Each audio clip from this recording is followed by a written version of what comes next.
अखबार में हमारे सरदार की तस्वीर छपी है और लिखा है जो हमारे सरदार को पकड़ेगा उसे 50 लाख रुपए का इनाम मिलेगा। अरे हमारे सरदार को पकड़ना तो बहुत दूर की बात, कोई हाथ भी नहीं लगा सकता। आज पता नहीं हमारे सरदार कुछ खोए खोए से हैं। तो जा पूछ कर। ना मैं नहीं, मुझे तो बहुत डर लगता है, तू चला जा। ना ना मैं भी नहीं, मुझे भी डर लगता है। अरे यार चलो हम सब साथ ही चलते हैं। चलो।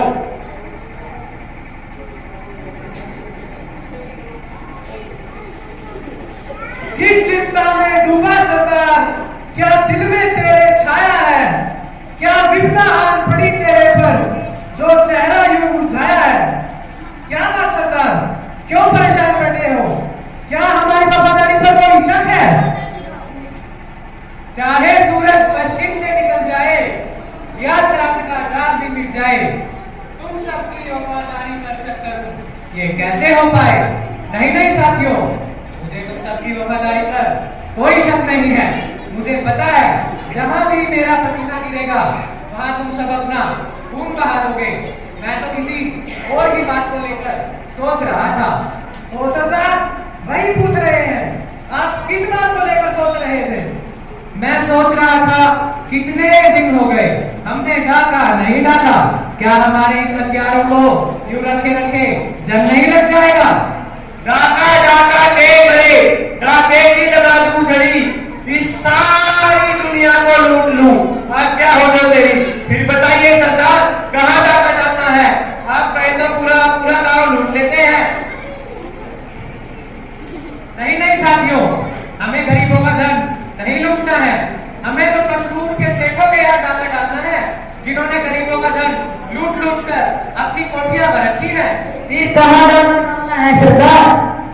जाओ जाकर देख करके आओ हम रात को कहाँ डाका डाल सकते हैं। जी सरदार, जी सरदार।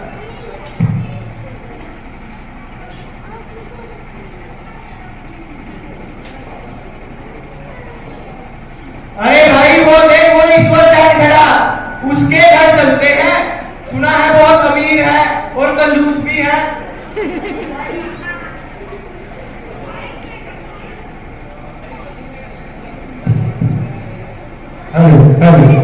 नहीं भाई उसके घर नहीं, सुना है वो तो सारा दिन संतों की सेवा में लगा रहता है और जैन सुबह में भाग दौड़ करता है, उसके घर नहीं। फिर किसके घर भाई। मैं बताऊं किसके घर। आप बता भाई। वो देख लालचंद प्रधान बैठा, उसके घर चलते हैं। अरे भाई क्या बात कर रहे हो, लालचंद प्रधान जी तो पूरा दिन रात्रि ज्ञान सभा में लगे रहते हैं, उनके घर नहीं, किसी और का नाम बताओ। मैं बताऊं। बता भाई। भाई देखो वो बेटा हरिचंद, सुना है बहुत अमीर है, बच्चों को भी डांटता रहता है और इसकी तो पेंशन भी आती है। आज हम किसी के घर डाका डालेंगे। नहीं भाई इसके घर भी नहीं, क्योंकि ये तो दूर दूर तक संतों के दर्शन करने जाते हैं और शास्त्र भी बहुत पढ़ते हैं, इसके नहीं। तो फिर भाई किसके घर। मैं बताऊं भाई। बता भाई। तो दो सोनू बहन उचाना में है, उनके घर चलते हैं। नहीं भाई उनकी तो बहन साध्वी बनी हुई है और धर्म ज्ञान भी बहुत करती है, उसके नहीं। अरे छोड़ो इस बातों को, ये देखो सामने कितनी औरतें बैठी हैं, देखो उन्होंने कितना जेवर पहना है, आज हम इन्हीं को ही लूटेंगे।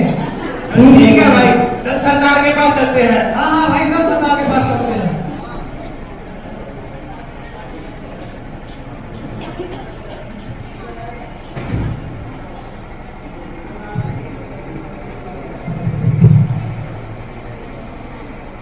बोले फतेहदार दृढ़ से मां साधु श्री मथुरा देवी जी महाराज की।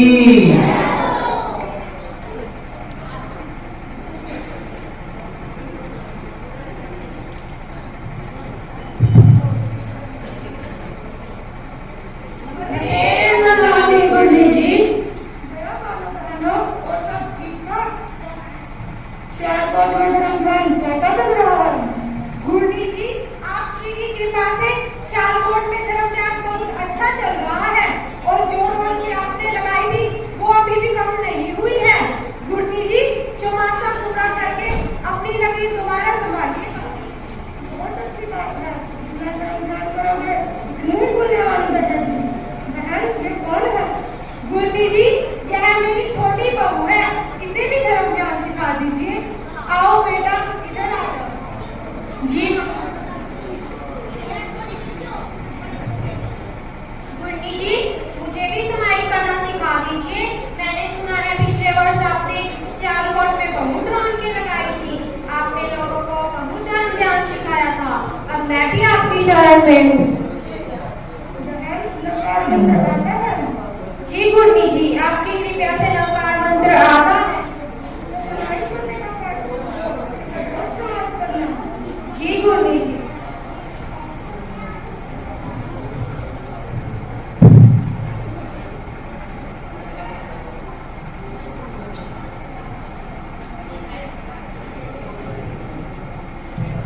अरे भाई पीछे देख, पीछे माल है माल।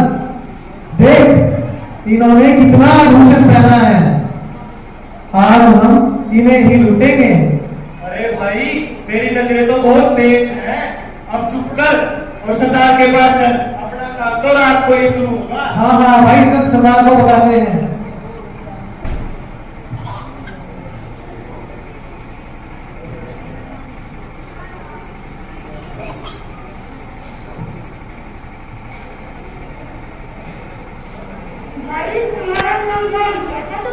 गुन्नी जी, आपकी कृपा से एक समय हर रोज हो जाती है। बहुत अच्छी बात है। गुन्नी जी, जब से मेरा बेटा कमाई का भी करने लगा है, तब से मेरी तो दुकान की सेल बढ़ गई है। हमने तो साक्षात धर्म और गुरुओं का प्रताप देख लिया है। अच्छी बात है। अच्छा गुन्नी जी, अब हमारा चलने का समय हो गया है। सारी गायें आप श्री के चरणों में ही सो जाएंगी। हे माता।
नहीं नहीं गुन्नी जी, आपके चरणों में कैसा डर।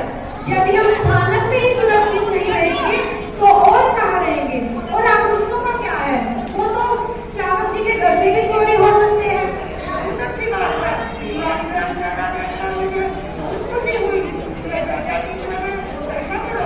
जी गुन्नी जी, आओ बेटा, अपने आदमी को इस पोटली में डाल दो। जी मम्मी जी।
साथियों, डाका डालने का समय हो गया है।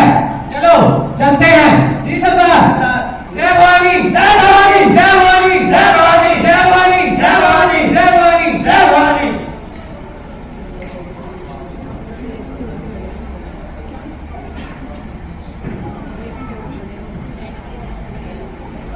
करतारा। जी सरदार। सिकंदरा। जी सरदार। तुम दोनों यहाँ खड़े हो जाओ और किसी भी खतरे का अंदाजा हो हमें आवाज लगा देना, हम तुरंत आ जाएंगे। जी सरदार। तुम मेरे साथ चलो। जागते रहो, जागते रहो, जागते रहो। सरदार, क्या हुआ साथियों? सरदार, हमें लग रहा है कि सामने कोई घूम रहा है। जागते रहो, जागते रहो। हाँ, मुझे भी ऐसा लग रहा है। जाओ, जाकर उसे ठिकाने लगा करके आओ। जी सरदार।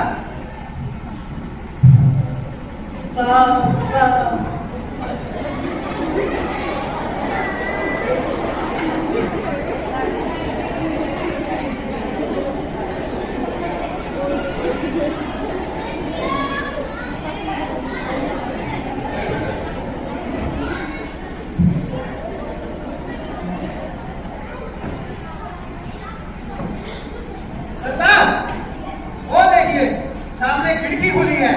मैं इसे कूदकर अंदर जाता हूँ और दरवाजा खोलकर आप सबको अंदर बुलाता हूँ। ठीक है, जाओ।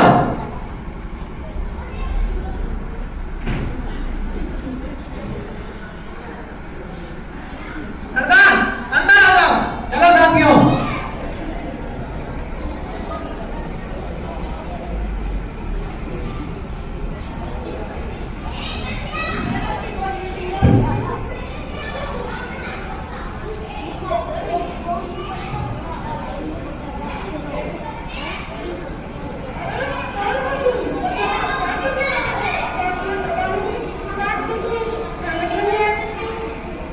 कहे गौरवों का सरदार, खून खराबा मैं ना चाहूं, कर दूं एक इशारा तो खून की यहाँ नदियां बहाऊं। महात्मा जी, हम सब डाकू हैं, हम आपको कुछ भी नहीं कहेंगे। हम यहाँ पर बस ये गहनों की पोटली लेने आए हैं। अच्छा, तो तुम डाकू हो और यहाँ गहने लेने तुम डाकू से आए हो? तुम कटों से आए हो, तुम कटों से वापिस लौट जाओ, क्योंकि यहाँ तुम्हें कुछ नहीं मिलेगा। महात्मा जी, हम आपको अपने सुनने नहीं आए हैं, हमें हमारा काम करने दो। ठीक है।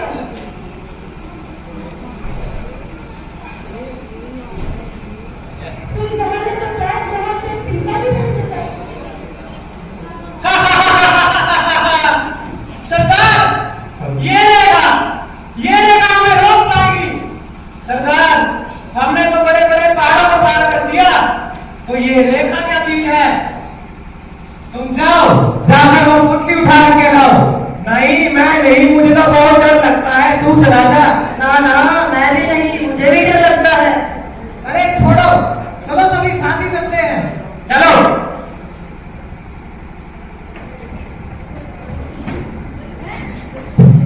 अरे सरदार, चक्कर से आ रहे हैं। सरदार, लगता है धरती गोल गोल घूम रही है। सरदार, मुझे भी चक्कर से आ रहे हैं। मुझे भी सब धुंधला धुंधला दिख रहा है।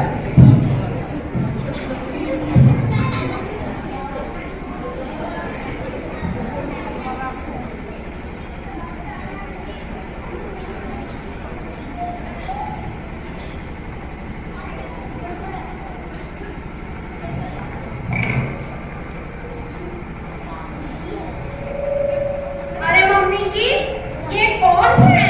लगते तो डाकू जैसे हैं, पर ये यहाँ सो क्यों रहे हैं? यह कोई सोने का स्थान है क्या? बेटा, डाकू है तो पूरी नीयत से ही आए होंगे। चलो अंदर चलकर देखते हैं, कोई अनहोनी तो नहीं हुई। जी मम्मी जी।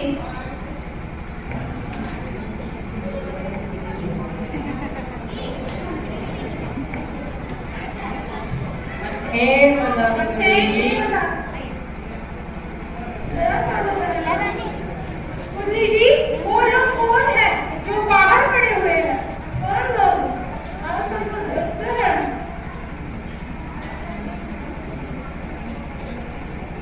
अच्छा, ये तो रात वाले डाकू है और यहाँ चोरी करने के इरादे से आए थे। मगर कुछ नुकसान नहीं पहुंचा। अच्छा, तो ये चोर हैं, धन लूटने आए थे, तो इन्हें मारो मारो, पीटो पीटो।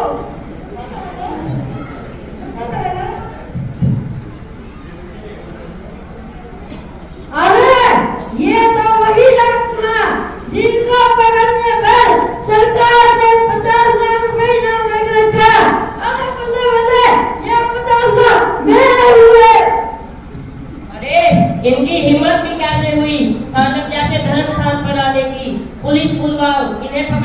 इन्हें पकड़वाओ। रुको साहब जी, मोहल्ले पीटने से किसी व्यक्ति का सुधार नहीं होता। भगवान महावीर स्वामी जी ने भी कहा है कि पाप से करो, पापी से नहीं। पाप कभी पुण्य नहीं हो सकता, लेकिन पापी पुण्यवान हो सकता है। पापी की आत्मा का कल्याण भी हो सकता है। हम इन्हें नहीं समझाएंगे तो ये कैसे समझेंगे? सरदार, हम कहाँ हैं? ये धरती गोल गोल घूम रही है। क्या हम मर तो नहीं गए? क्या हम स्वर्ग में हैं? नहीं, हम तो वहीं पड़े हैं जहां हम चोरी करने के लिए आए थे। अच्छा सरदार, फिर तो बहुत बुरा हुआ। सामने देखो कितनी भीड़ है। लगता है आज तो हड्डियां टूटेगी। हड्डियां ही नहीं सरदार, साथ में जेल की चक्की भी पीछनी पड़ेगी। माफी मांग ले तो शायद बच जाएंगे सरदार। ठीक कहते हो महात्मा जी, हमसे बहुत बड़ा अपराध हो गया है। हमें पता नहीं था जैन फकीरों में इतनी शक्ति होती है। हाँ भाई, चोरी करने में नहीं है। चोरी करने वाला हमेशा दुखी रहता है। चोरी का धन मोरी में जाता है। तुम कितने भी डाके डाल लो, कितनी भी चोरियां कर लो, लेकिन नगरी में कभी भी इज्जत की जिंदगी नहीं जी पाओगे। और हमेशा पुलिस के भय से जंगलों में ही भटकना पड़ेगा। इसीलिए हम तो यही चाहते हैं कि आज तुम इस धर्म स्थान पर आए हो तो अपने जीवन की सारी बुराइयां यहीं छोड़ जाओ। तुम्हें कोई मारेगा नहीं। महात्मा जी, आज हमें जीवन जीने का बोध मिला है। आज से हम सब ये नियम करते हैं कि आज से हम कभी डाका नहीं डालेंगे।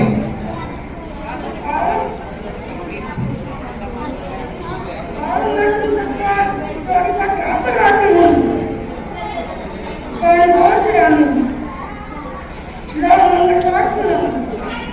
सरकारी मंगलम, घंटा मंगलम, सीधा मंगलम, साधु मंगलम, देवी प्रसाद मंगलम। सरकारी मंगलम, घंटा मंगलम, सीधा मंगलम, साधु मंगलम, देवी प्रसाद मंगलम। सरकारी शरण मंगलम, मंदिर शरण मंगलम, सीधे शरण मंगलम, साधु शरण मंगलम, देवी प्रसाद शरण मंगलम।